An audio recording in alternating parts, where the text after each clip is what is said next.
simpleng buhay dito sa aming munting tinitirhan sa ito. Tingnan nyo naman mga manok. Mga native yan. Ayan o. Tingnan nyo naman ang ating inaalagaan na manok. So ayan. Alam nyo ba na iisang lalaki lang dyan ang nakapagparami dyan. Tingnan nyo o. Kasi isang lalaki lang na manok na dalawang babae, ganito na sila dumami. Tingnan nyo naman. So, iba talaga ang nagagawa pag nag-aalaga tayo ng mga manok. So, ayan. Pero hindi talaga ako nag-aalaga niya. Yung mister ko talaga. So, ito. Tingnan nyo naman, oh. Dati, iilang piraso lang yan. Pero, nung ginawa namin ng maliit na kulungan, so, ito na siya.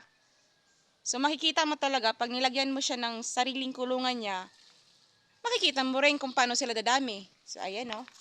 Ito ang ating mga alaga dito sa mumuting ginawang kulungan. So, ito simple lang naman, pero talagang sulit kasi sigurado na makikita mo talaga na dumadami ang ating mga alaga. So, ito ang ating mga manok. So, ayan o. Uy, diba? Iba talaga pag may ganitong alaga. Pero hindi sa amin na. Pero ilalaga namin. Pero sulit kasi nakikita namin, pinaghihirapan namin na palakihin sila. So, ayan. Dumami talaga sila. Kasi dati pag na-wild lang sila dati, wild lang.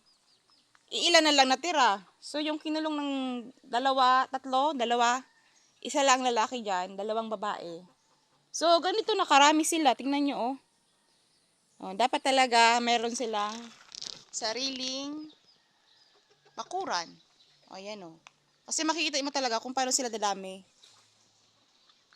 Sa kabila naman, nandun naman ang ating mga pato. So, ayan. Marami ding pato dyan, pero dito muna tayo sa ating mga manok.